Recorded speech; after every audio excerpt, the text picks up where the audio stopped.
श्री शिवरक्षा स्तोत्रम् विनियोगः।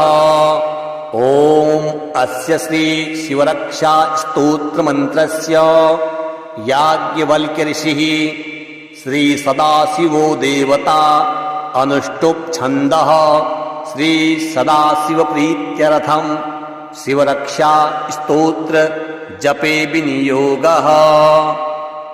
चरितं देवदेवस्य महादेवस्य पावनम् अपारं परमोदारं चतुर्वर्गस्य साधनम् गौरी विनायकोपेतं पंचवक्त्रं त्रिनेत्रकं शिवं ध्यात्वा दशभुजं शिवरक्षां पठेन्नरः।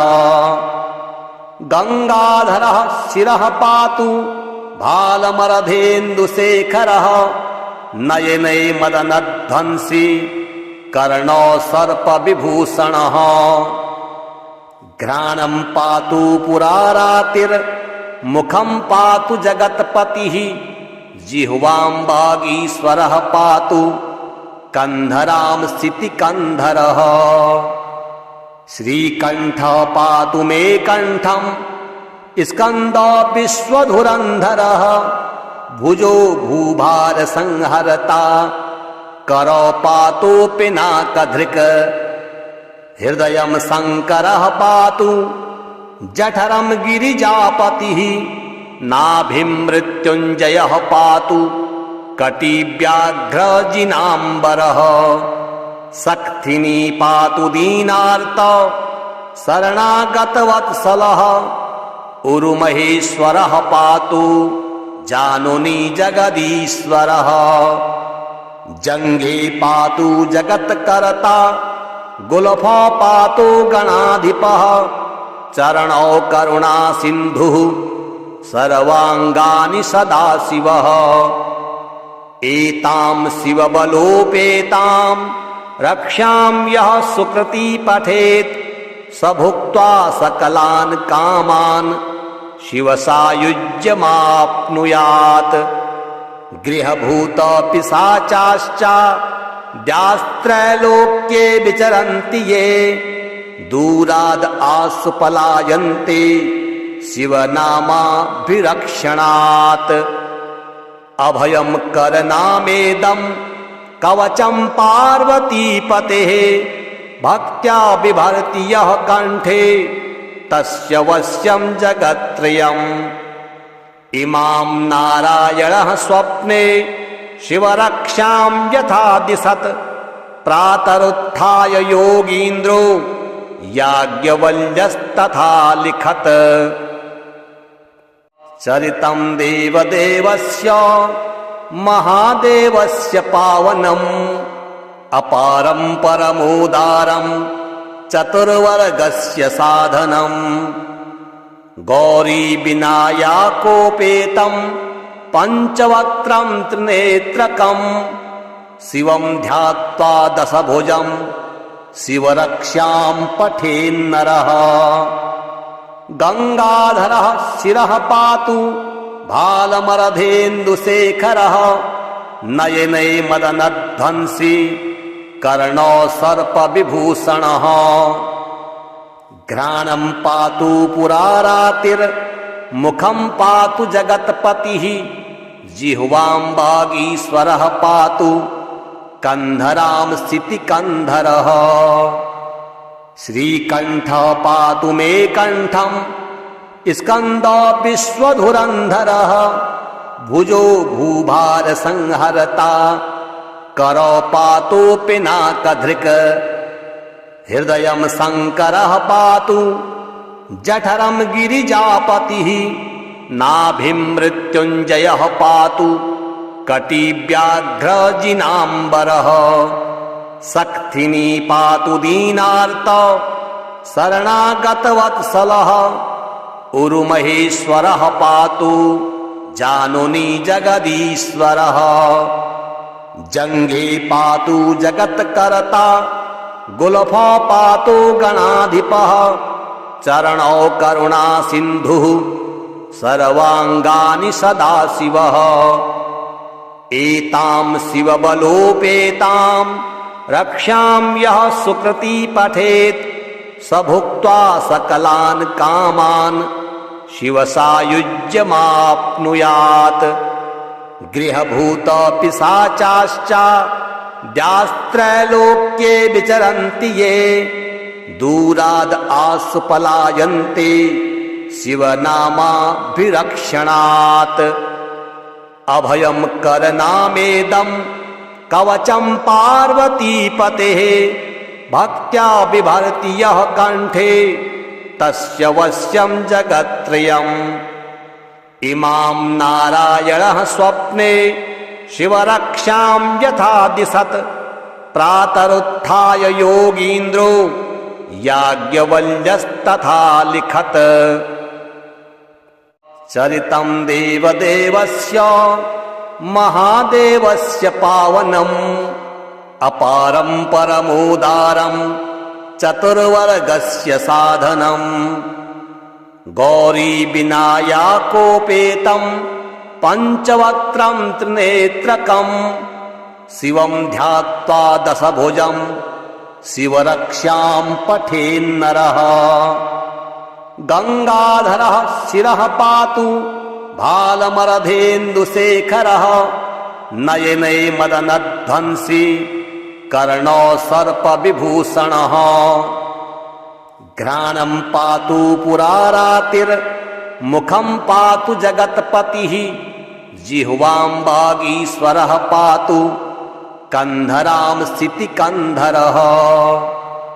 श्रीकण्ठः पातु मे कण्ठं स्कन्दो विश्वधुरन्धरः भुजो भूभारसंहरता करो पातु पिनाकधृक्। हृदयं शङ्करः पातु जठरं गिरिजापतिः नाभिं मृत्युञ्जयः पातु कटिव्याघ्रजिनाम्बरः। सक्थिनी पातु दीनार्त शरणागतवत्सलः उरुमहेश्वरः पातु जानुनी जगदीश्वरः। जङ्घे पातु जगत्कर्ता गुल्फो पातु गणाधिपः चरणौ करुणासिन्धुः सर्वाङ्गानि सदाशिवः। एतां शिवबलोपेतां रक्षां यः सुकृती पठेत् स भुक्त्वा सकलान् कामान् शिवसायुज्यमाप्नुयात्। गृहभूतपिशाचाश्च द्यास्त्रैलोक्ये विचरन्ति ये दूराद् आसुपलायन्ते शिवनामाभिरक्षणात्। अभयं करनामेदं कवचं पार्वतीपतेः भक्त्या बिभर्ति यः कण्ठे तस्य वश्यं जगत्त्रयम्। इमां नारायणः स्वप्ने शिवरक्षां यथा दिशत् प्रातरुत्थाय योगीन्द्रो याज्ञवल्क्यस्तथा लिखत्। चरितं देवदेवस्य महादेवस्य पावनम् अपारं परमोदारं चतुर्वर्गस्य साधनम्। गौरीविनायकोपेतं पञ्चवक्त्रं त्रिनेत्रकं शिवं ध्यात्वा दशभुजं शिवरक्षां पठेन्नरः।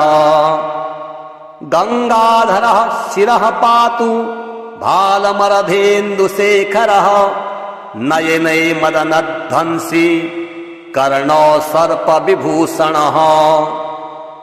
घ्राणं पातु पुरारातिर्मुखं पातु जगत्पतिः जिह्वां वागीश्वरः पातु कन्धरां स्थितिकन्धरः। श्रीकण्ठः पातु मे कण्ठं स्कन्दो विश्वधुरन्धरः भुजो भूभारसंहरता करो पातु पिनाकधृक्।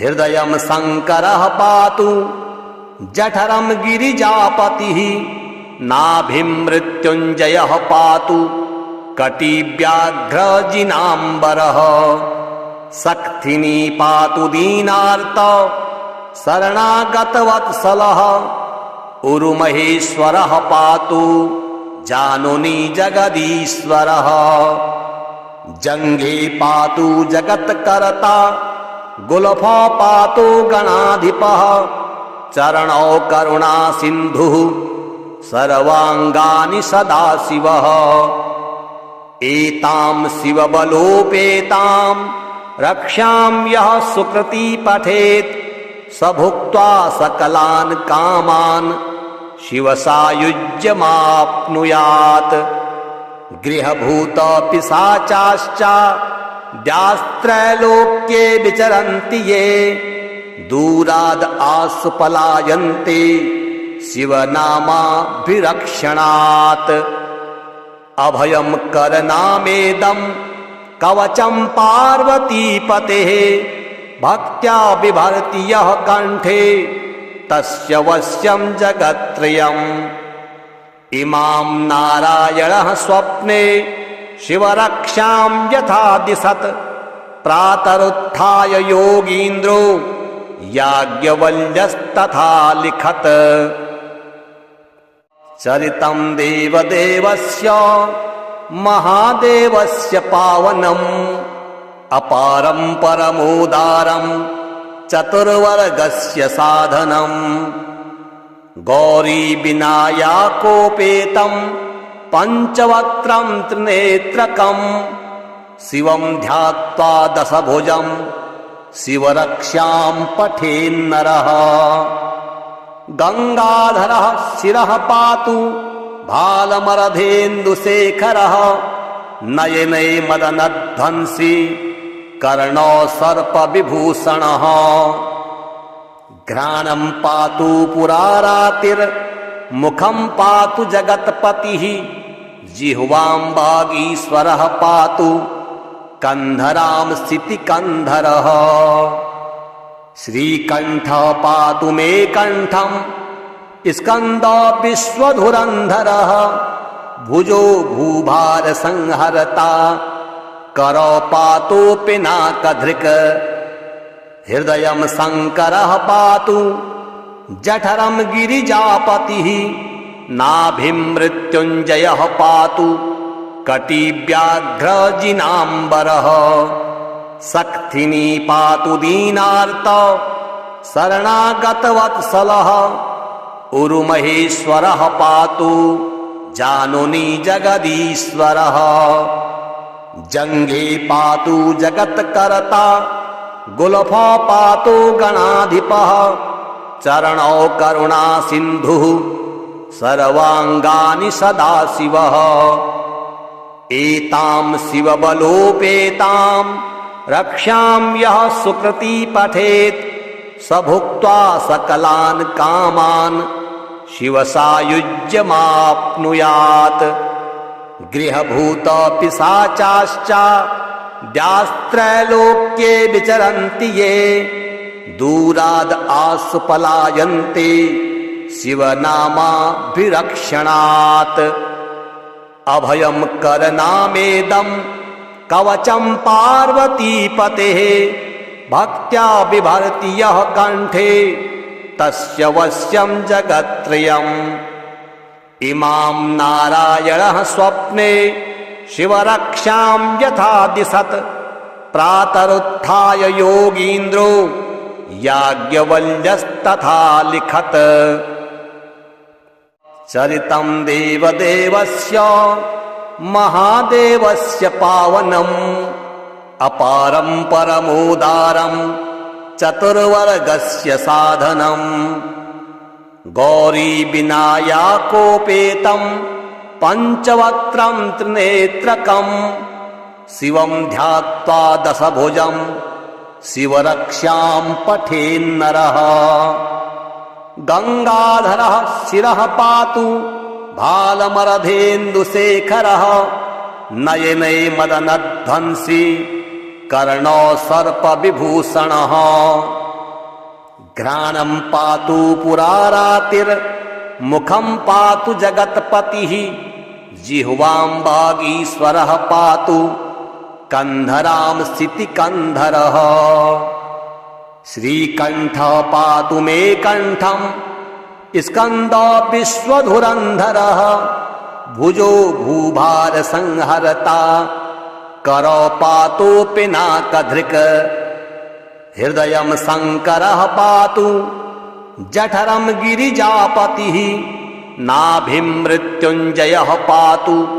कटिव्याघ्रजिनाम्बरः शक्तिनी पातु दीनार्त शरणागतवत्सलः उरुमहेश्वरः पातु जानुनी जगदीश्वरः जङ्घे पातु जगत्कर्ता गुल्फो पातु गणाधिपः चरणौ करुणा सिन्धुः सर्वाङ्गानि सदाशिवः एतां शिवबलोपेतां रक्षां यः सुकृती पठेत् स भुक्त्वा सकलान् कामान् शिवसायुज्यमाप्नुयात् गृहभूतपिशाचाश्च द्यास्त्रैलोक्ये विचरन्ति ये दूराद् आसु पलायन्ते शिवनामाभिरक्षणात् अभयं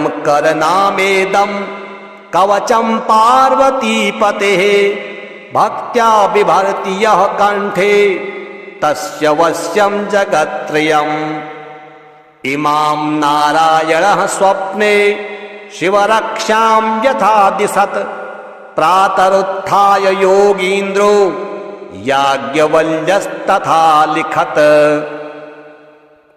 चरितं देवदेवस्य महादेवस्य पावनम् अपारं परमोदारं चतुर्वर्गस्य साधनम् गौरी विनायकोपेतं पञ्चवक्त्रं त्रिनेत्रकं शिवं ध्यात्वा दशभुजं शिवरक्षां पठेन्नरः गंगाधरः शिरः पातु भालमरधेन्दुशेखरः नयने मदनध्वंसी कर्णो सर्पविभूषणः घ्राणं पातु पुरारातिर्मुखं पातु जगत्पतिः जिह्वां वागीश्वरः पातु कंधरां स्थितिकन्धरः श्रीकण्ठः पातु मे कण्ठं स्कन्दो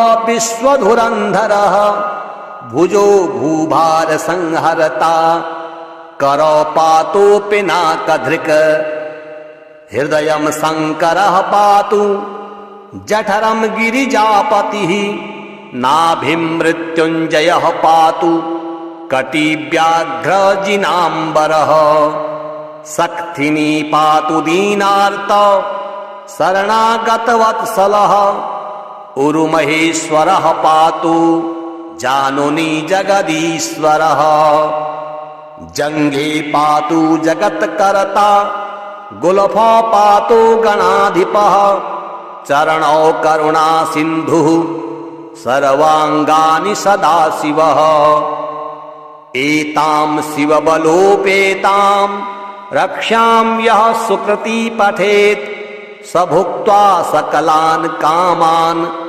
शिवसायुज्यमाप्नुयात् गृहभूतपिशाचाश्च द्यास्त्रैलोक्ये विचरन्ति ये दूराद् आसु पलायन्ते शिवनामाभिरक्षणात् अभयं करनामेदं कवचं पार्वतीपतेः भक्त्या बिभर्ति यः कण्ठे तस्य वश्यं जगत्त्रयम् इमां नारायणः स्वप्ने शिवरक्षां यथा दिशत् प्रातरुत्थाय योगीन्द्रो याज्ञवल्क्यस्तथा लिखत् चरितं देवदेवस्य महादेवस्य पावनम् अपारं परमोदारं चतुर्वर्गस्य साधनम् गौरी विनायकोपेतं पंचवक्त्रं त्रिनेत्रकं शिवं ध्यात्वा दशभुजं शिवरक्षां पठेन्नरः। गंगाधरः शिरः पातु भालमरधेन्दुशेखरः नयने मदनध्वंसी कर्णो सर्पविभूषणः। घ्राणं पातु पुरारातिर्मुखं पातु जगत्पतिः जिह्वां वागीश्वरः पातु कंधरां स्थितिकंधरः। श्रीकंठः पातु मे कंठं स्कंदो विश्वधुरंधरः भुजो भूभार संहरता करो पातु पिनाकधृक्। हृदयं शंकरः पातु जठरं गिरिजापतिः नाभिं मृत्युंजयः पातु कटिव्याघ्रजिनाम्बरः। सक्थिनी पातु दीनार्त शरणागतवत्सलः उरुमहेश्वरः पातु जानुनी जगदीश्वरः। जंघे पातु जगत्कर्ता गुलफो पातु गणाधिपः चरणौ करुणा सिन्धुः सर्वांगानि सदाशिवः। एतां शिवबलोपेतां रक्षां यः सुकृती पठेत् स भुक्त्वा सकलान् कामान् शिवसायुज्यमाप्नुयात्। गृहभूत पिशाचाश्च द्यास्त्रैलोक्ये विचरन्ति ये दूराद् आसु पलायन्ते शिवनामाभिरक्षणात्। अभयं करनामेदं कवचं पार्वतीपतेः भक्त्या बिभर्ति यः कंठे तस्य वश्यं जगत्त्रयम्। इमां नारायणः स्वप्ने शिवरक्षां यथा दिशत् प्रातरुत्थाय योगीन्द्रो याज्ञवल्क्यस्तथा लिखत्।